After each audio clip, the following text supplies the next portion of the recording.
많은 사람들이 긴장하면서 기다렸었던 미국의 지난 8월 소비자 물가지수가 발표가 됐습니다.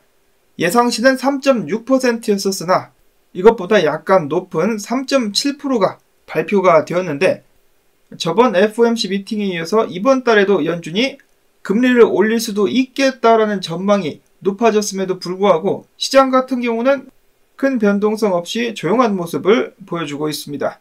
달러는 큰 변동성이 없으며 미국 증시 같은 경우는 혼조세를 보여주고 있는 상황 속에서 비트코인도 오히려 가격이 오르고 있죠. 26,200달러 선에서 거래가 되면서 26,000달러 선을 지켜주고 있는 모습 보여지고 있습니다. 자, 이와 동시에 거의 모든 분석가들이 비트코인이 반등할 것이다라고 지금 외치고 있다라고 하는데요. 그 이유는 무엇일까요? 뒤에서 좀 더 자세히 알아보도록 하겠습니다. 뒤바뀐 상황.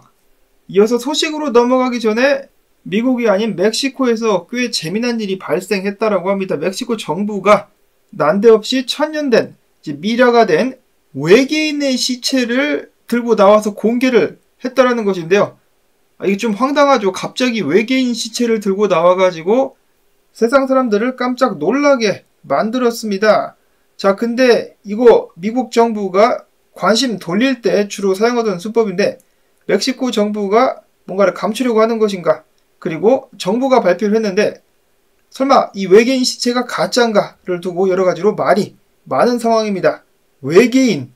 외계인들에게도 비트코인 투자를 알려주면 좋겠다라는 생각을 해보는데, 만약에 외계인이 암호화폐에 투자를 했었다면 2021년에는 불장과 함께 화려한 생활을 즐기다가 2023년도 같은 경우는 하락장을 거쳐가지고 이렇게 노쇠한 모습이 되어 있지 않겠느냐라는 농담으로 우스갯소리가 올라오고 있기도 합니다. 언젠가는 외계인들과 함께 비트코인 투자를 할 수 있기를 바라보면서 나온 정보들 하나둘씩 보도록 하겠습니다. 암호화폐 커뮤니티 내에서 많은 걱정을 했었던 FTX 자산 매각 계획이 승인이 됐습니다. 법원에서 공식적으로 승인이 됨에 따라서 FTX 같은 경우는 첫 주 매각 한도 5천만 달러, 이후 1억 달러까지, 그리고 법원에 추가 통지를 제출해가지고 주간 한도를 2억 달러 상당까지 상향시키게 될 수 있을 것이다 라고 밝혔습니다. 자, 그리고 FTX 측 같은 경우는 그들의 암호화폐 매도가 시장에 끼칠 영향을 감안해가지고 사전에 공지를 하지 않고 매도를 하겠다라고 밝힌 상황인데요. 또한 크립토코안트의 분석가에 의하면 매도를 할 때 장외 거래를 해서 통해가지고 매도를 하게 될 것이다 라고 이야기를 하기도 했었는데, 자, 이런 부분이 있음에도 불구하고 몇몇 사람들은 한 번에 모든 암호화폐가 던져진다라면서 패닉셀을 하기도 했었다라고 합니다. 그럴 일은 없다. 크게 걱정은 하지 않아도 될 것 같고요. 이어서 FTX의 암호화폐 매각에 대해서 암호화폐 마켓 메이커이자 투자 업체인 DWLabs 같은 경우는 시장에 매도 압력이 생기게 된다면 우리가 이 위험을 줄이기 위해서 FTX의 자산을 구매하는 것을 고려하고 있다라고 밝히기도 했었습니다. 자, 그래주면은 더 좋죠. 도와준다는데. 이어서는 바이낸스 관련해가지고 끝없이 루머가 나오고 있습니다. 이번엔 바이낸스 US에 관한 것인데요. 바이낸스 US 같은 경우는 미국 정부 기관으로부터 직격탄을 맞은 후에 거래량이 상당히 많이 줄어든 것으로 알려져 있습니다. 근데 CEO가 최근에 직원들의 3분의 1을 추가로 해고를 하고 본인도 사임을 했다라고 하네요. 바이낸스 US 같은 경우는 망할 것 같은데요. 바이낸스의 CEO인 CZ 같은 경우는 바이낸스 US를 전에 한번 폐쇄하려고 노력을 했었다라는 발언을 한 적이 있었는데, 조만간에 바이낸스 US는 사라지게 되지 않을까 안타깝습니다. 자, 그 다음에 유럽 의회에서 다음과 같은 법안을 가결을 시켰는데, 암호화폐 탈세 방지안이라고 해가지고 유럽 회원국 내에 세무당국이 단체 및 개인의 암호화폐 거래 내역을 추적하고 평가할 수 있는 권한을 부여하게 되는 내용이 담겨져 있으며 2026년도부터 시행되게 될 것이라고 합니다. 개인의 암호화폐 거래 내역을 추적하고 평가까지 한다. 암호화폐 성장을 막을 수 없으니까 통제를 한번 해보겠다라고 하는 것인데 꼭 실패하기를 바랍니다. 양아치 같은 것들. 그리고 게리 겐세이도 당연히 여기에 밀리지 않은 모습을 보여주고 있는데, 그는 최근에 베터마켓 컨퍼런스에 참석해가지고 이렇게 이야기를 했습니다. 그간 암호화폐 시장에서 수백만 명의 투자자들이 피해를 입었다.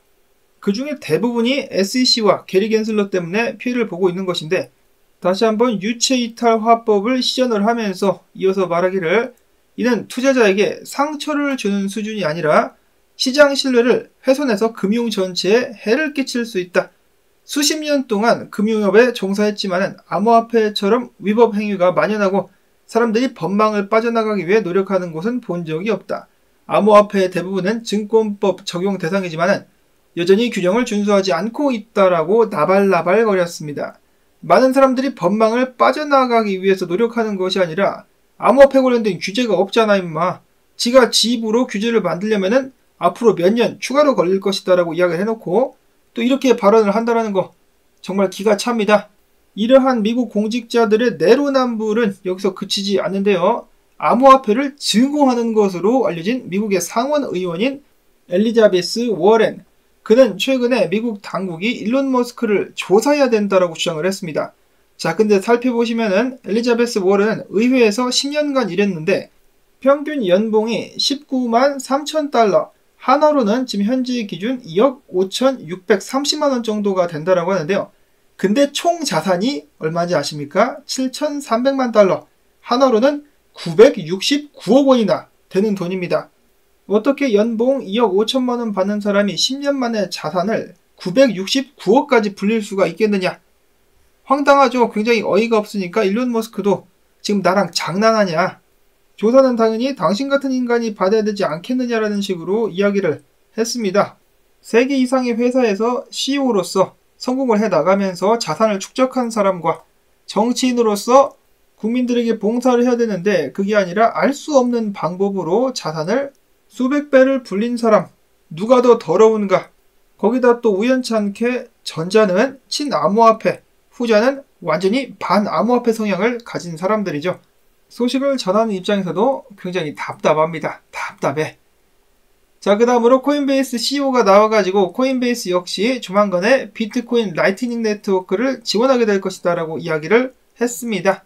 시간이 좀 걸릴 수 있겠지만은 확실히 그렇게 될 것이다 라고 이야기를 했었고, 다음으로는 비트코인 분석으로 넘어갑니다. 글래스노드가 이야기하기를 비트코인이 26,000달러대를 지지해주고 있긴 하지만은 거래량이 없다. 유동성이 가뭄 상태다. 2020년도 10월과 비슷한 수준이다라고 이야기를 했는데요. 이러면은 변동성이 크게 일어날 수 있기 때문에 고래들도 대량 매도를 하는 것이 부담스럽죠. 자, 이런 상황 속에서 벤자민 코엔 분석가 계속해서 비트코인의 하락을 외치고 있는데 지금 현재 비트코인 모습이 2015년과 비슷하다. 그때도 150달러부터 300달러까지 2배 상승했었다가 50% 하락하면서 150달러로 다시 되돌아가는 모습을 보였었다. 만약에 비트코인이 이러한 패턴을 반복하게 된다면 15,000달러 상단까지 하락하게 되면서 쌍바닥을 찍게 될 것이라는 예측을 남겼습니다. 한편 비트코인 같은 경우 25,000달러대의 지지 구간을 확실하게 지켜주고 있는 모습이 보여지고 있는데요. 인투더블록 같은 경우는 25,850달러에서 강력한 수요가 발생하고 있다고 밝혔습니다. 250만 개의 주소가 평단 25,850달러 선에서 834개의 비트코인을 매수를 했었다. 이 자리가 강력한 지지 구간이 될 수 있다고 밝혔습니다. 한편 굉장히 많은 분석가들은 비트코인이 지금부터 강력하게 반등할 수 있을 것이다 라고 예측을 하기도 했었는데요. 일단 근거를 보시면은 달러가 저항에 막혀있는 상황이고 그와 동시에 비트코인 3일봉 차트 그리고 2일봉 차트에서 각각 불리시 다이버전스가 생성이 되고 있습니다. 그래서 반등할 가능성이 높아지고 있다는 것인데요. 호재가 나왔을 때 가격이 상승하지 못한다면 떨어질 가능성이 높은 것이고 악재가 나왔을 때 예를 들어 인플레이션 소식이라든지 이게 나왔을 때 가격이 떨어지지 않는다면 상승할 가능성이 높은 것이다 라고 이야기하는 분석가들이 있었죠.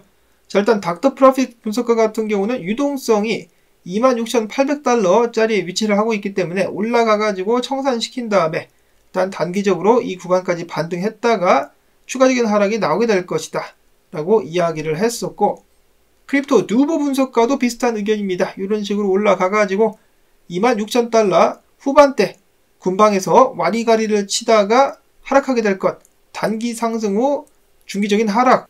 이어서는 크립토 랏 분석가 같은 경우도 거의 일치하는 분석을 공유했는데 단기적으로 약간 흐를 수 있겠지만은 결국 27,000달러 후반대까지 올라갔다가 하락하게 될 것. 그래서 단기적인 상승을 보고 있는 분석가들이 훨씬 더 많이 늘어났다. 안베사 분석가 같은 경우도 많은 사람들이 지금 이 자리까지 비트코인이 떨어지게 될 것이다 라고 예측을 하고 있었는데 지금 내가 보니까 이런 식으로 갈 가능성이 높다더라 라고 하면서 오히려 3만 달러까지 한번 치고 올라갔다가 하락하는 그림을 그리고 있었습니다. 이 분석가 같은 경우는 비트코인이 최종 조정을 23,000달러 선까지 받게 될 것이다 라고 이야기를 하고 있고요. 단기적으로는 이렇게 반등할 수가 있겠다. 이어서 마찬가지로 굉장히 비슷한 분석입니다. 보시면은 2019년도와 마찬가지로 비트코인이 3만 달러 선까지 강하게 펌핑했다가 흘러버릴 수 있겠다. 23,000달러대까지 떨어질 수 있겠다라는 분석. 대체적으로 거의 일치하는 분석이 나오고 있죠. 단기 반등 및 상승 후에 흘러내리는 비트코인. 자, 과연 이런 식으로 비트가 순순히 움직여 줄 것인지.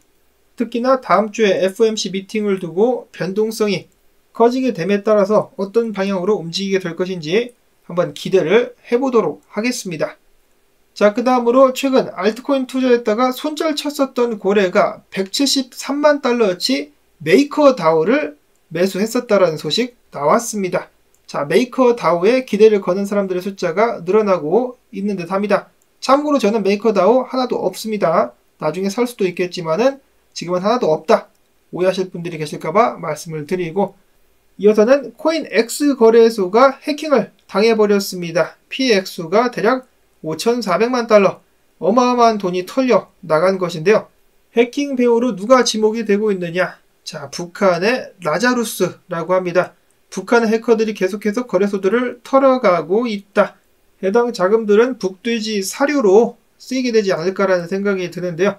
근데 제가 처음에 암호화폐 시장 딱 들어왔을 때 이런 식으로 거래소 해킹 사건 터지면은 막 비트코인 하락하고 난리가 났었는데 이제는 전혀 영향을 받지 않는 것으로 봐가지고 암호화폐 시장이 좀 성숙해진 건가요? 아니면 면역이 된 것인가?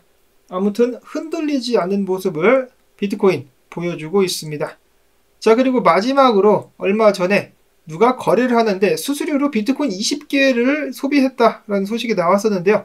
누가 이런 실수를 했느냐? 다름 아닌 팍소스였었다라고 하네요.